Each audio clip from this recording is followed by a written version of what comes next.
Assalamualaikum warahmatullahi wabarakatuh. Halo sobat setia Fakta Kehidupan. Tidak lupa kami sampaikan salam sehat, salam sejahtera. Semoga tercurah segala bentuk kebaikan dan juga kita semua dalam lindungannya.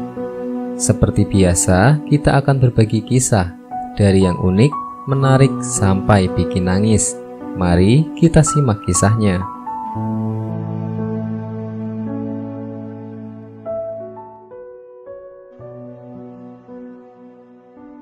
Kisah hantu korban kecelakaan yang hampiri penjaga rumah sakit sebelum jenazahnya tiba.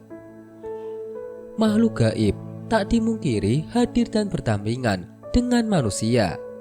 Bahkan rumah sakit pun bisa menjadi sarangnya hantu. Tak aneh apabila fenomena mistis maupun cerita menyeramkan kerap terjadi di rumah sakit. Seperti kisah yang diceritakan oleh Ane nama samaran saat menunggu kerabatnya di sebuah rumah sakit umum pemerintah bilangan Jakarta Pusat.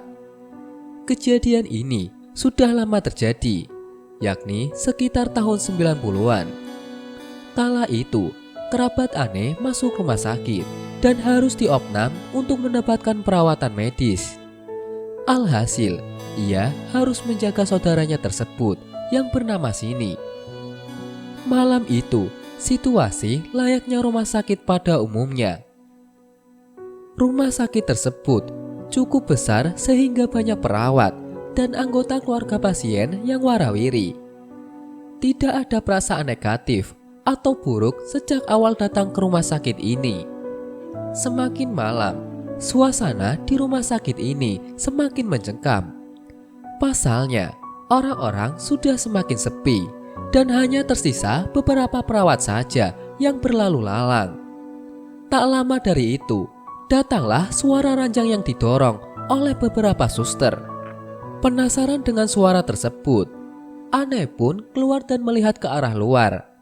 Kebetulan, pintu kamar Sini tepat dengan akses jalan utama menuju ICU.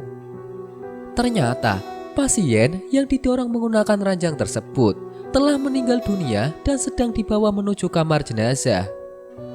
Bulu kuduk pun seakan merinding dan takut kala melihatnya. Namun, selang beberapa jam kemudian, Ane pun memutuskan keluar kamar untuk mencari udara segar.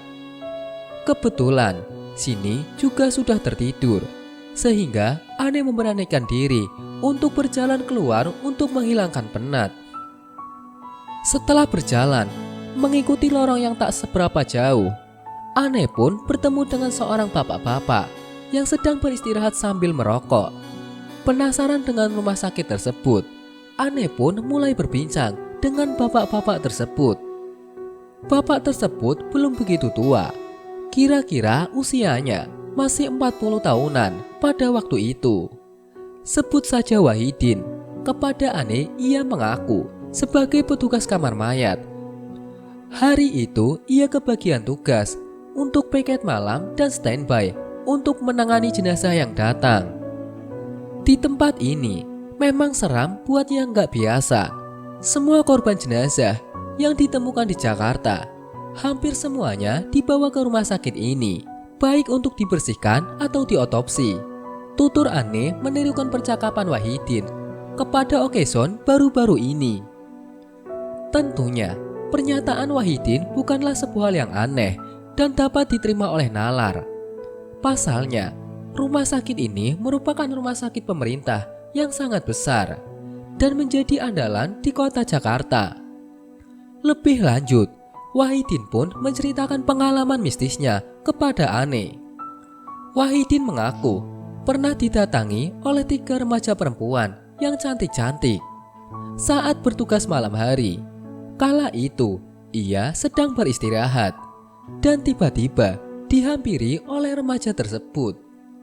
Remaja tersebut menitipkan saudaranya yang akan datang ke rumah sakit itu kepada Wahidin. "Pak, saya nitip saudara kami ya, yang sebentar lagi datang ke rumah sakit ini. Tolong dijaga dan dirawat supaya tetap cantik." Tutur Ane menirukan perkataan Wahidin pada kala itu. Wahidin pun mengiyakan pesan dari 3 remaja tersebut. Kebetulan hanya dialah petugas jenazah yang bertugas pada malam itu. Ia pun menyanggupi permintaan remaja itu sebelum mereka pergi meninggalkan rumah sakit. Selang beberapa menit kemudian, terdengarlah suara ambulan datang ke rumah sakit itu. Wahidin pun bersiap dan beraksi di kamar jenazah untuk segera memandikan mayat korban kecelakaan tersebut supaya bersih. Namun, betapa terkejutnya Wahidin ketika melihat bahwa jenazah yang datang ke ruangannya merupakan 3 remaja cantik yang menghampirinya beberapa menit lalu. Wajah cantiknya serupa, bahkan pakaian yang dikenakan sama dengan yang mendatanginya. Saya kaget waktu itu, karena jenazahnya sama persis dengan orang yang mendatangi saya. Kayaknya roh dari remaja tersebut datang duluan ke saya, menitipkan pesan untuk membersihkan jasadnya dengan baik. Tutup Ane. Wallahu a'lam bishawab.